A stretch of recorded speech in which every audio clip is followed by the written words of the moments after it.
¿Qué pasa cuando un país deja de ser punto de partida y se convierte en destino? Bolivia es ese caso. Durante décadas fue emisora de migrantes, hoy es también un lugar de llegada, de arraigo, de futuro.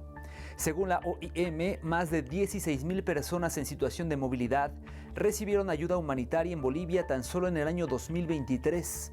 ¿Qué explica este giro? Bueno, no es solo la estabilidad económica relativa o las políticas migratorias flexibles, es la fuerza de su tejido social y cultural. Bolivia es un estado plurinacional por constitución. Reconoce 36 lenguas indígenas y una diversidad que no solo se tolera, se integra, se vive, se celebra. Migrantes de distintas nacionalidades han montado negocios, formado familias y se han integrado a barrios en donde el idioma, la cosmovisión o el plato típico no les resulta ajeno. Y eso se nota en la gastronomía, en la música, en la vida cotidiana. La migración ha dejado de ser tránsito, es parte del alma urbana y rural del país. Bolivia no es solo un refugio, es para muchos el punto de partida de una nueva vida, y eso también es soberanía, es libertad y es presente.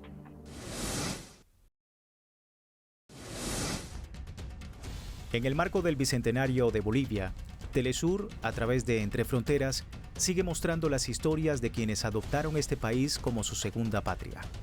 Como Masaru Bravo Kishimoto, boliviano, hijo de madre japonesa, cuya historia refleja cómo el respeto y la calidez humana superan cualquier frontera cultural.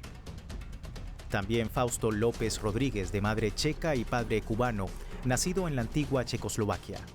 Vivió en Cuba y hace ya 25 años eligió Bolivia como su hogar. En entrevista con Telesur compartió recuerdos de los países que marcaron su vida y el cariño profundo que hoy siente por esta tierra. Bueno, de Checoslovaquia nada. Yo salí de Checoslovaquia por avión y tenía 9 meses, así que de Checoslovaquia nada. Los primeros recuerdos míos son en Cuba, desde que tenía finales de los 3 años, principios de los 4 años más o menos por ahí, que fue los primeros recuerdos que tengo yo, que son en Cuba. De ir a la vida en el barrio en Cuba en esa época, todo el mundo se conocía, todo el mundo se abría la puerta, se iba, ir al parque a jugar y sobre todo en la calle a jugar béisbol o fútbol cuando había campeonato en la Copa del Mundo, que se jugaba fútbol, lo primero que recuerdo yo. Y por supuesto la escuela. En este sentido, explicó los motivos por los cuales definió a Bolivia, de entre otras naciones sudamericanas, como destino para establecerse, así como su primer impacto al llegar al país por primera vez.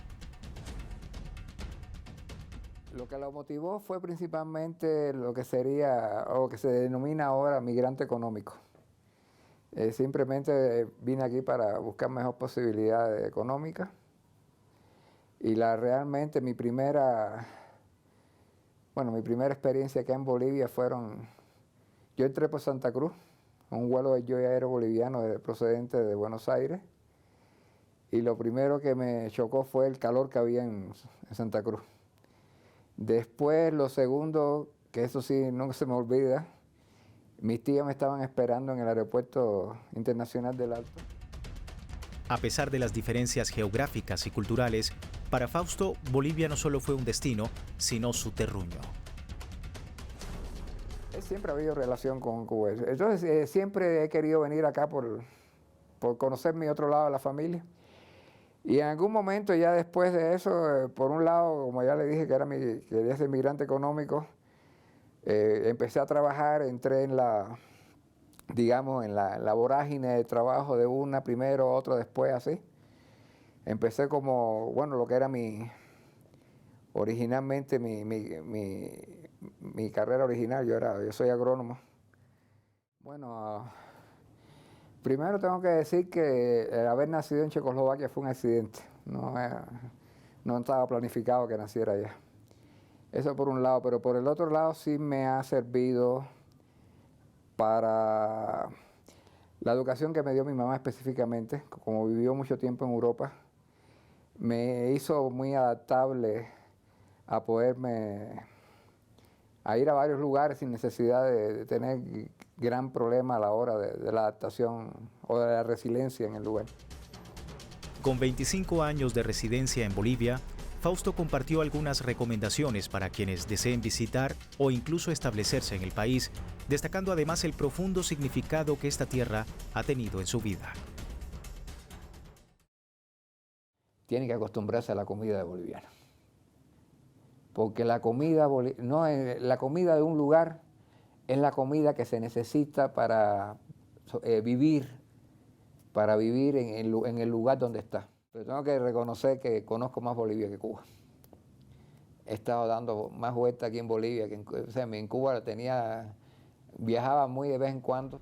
Otro testimonio es el de Laurence Bernay Baudelier, ciudadana francesa que hace 44 años hizo de Bolivia su hogar.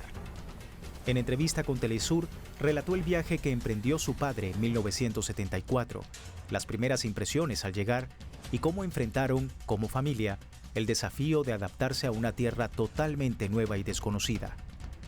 Hoy, ese inicio difícil se transformó en un amor profundo e incondicional por esta nación andina. Y fue un viaje muy... Me acuerdo todavía porque lo acompañamos a Marsella y tomó el barco hasta Brasil y de Brasil el tren se vino hasta Bolivia. Y de ahí se quedó, pues quiso conocer, quiso saber cómo era este país, ¿no? En esos años estábamos todavía en plena dictadura de Banzer, pero la calidad de vida más que otro, muy diferente que en Europa, que en Francia. Mi padre llegó aquí sin mucha plata, muy poca plata. Entonces se prestó un poco por todo lado dinero, fue complicado. Creó su restaurante Naira, que estaba en La Saganaga, no sé si conocían ustedes, la Peña Naira, y aparte el restaurante Naira. Él trabajó con sus propias manos porque era un depósito en ese entonces. Y ahí batalló un poquito, ¿no? También con mi tía, y que se llama Amparo Arandia, por cierto, que es un mujerón. Y arrancaron así, fue difícil. Pero en un ratito, gracias a la Peña Naira, como era un lugar muy bohemio, arrancó al tiro, digamos, ¿no? Las causas por las cuales se quedó en Sudamérica, a pesar de tener la posibilidad de vivir en Europa, muestran las características que representan a escala mundial al pueblo boliviano. Gente, creo yo, porque lo que pasa es que su primo, mi tío, se casó con una boliviana. Y él le hablaba tanto de Bolivia, de los pueblos, de los idiomas, el quechua, el aymara, el guaraní, el ayoreo, en fin, que se quedó así y él era escritor además. O sea que se quedó con esa ilusión de conocer. Y cuando vino acá, lo primero que conoció fue la Amazonía. Y los pueblos alrededor de La Paz, alrededor de Cochabamba, un poco por todo lado. Y eso, la autenticidad de la gente, le encantó en esa época, ¿no? Entonces decidió quedarse. Cabe resaltar que su padre fue uno de los pioneros en promover el Salar de Uyuni como destino turístico de Bolivia. Para Laurence, su padre es fuente de inspiración no solo en el área turística, sino en el amor hacia Bolivia y todo lo que compone a esta hermosa nación suramericana. Estos tres testimonios diversos entre sí, pero con un destino en común, demuestran cómo Bolivia es única. Con amor, respeto y ayuda, esta nación se convirtió en el lugar de quienes, con posibilidad de irse, decidieron quedarse y aportar de forma positiva a la comunidad boliviana, respetando las costumbres y su gente. Un claro ejemplo que en Bolivia se apoya a todo individuo, independientemente de su idioma, nacionalidad o cultura.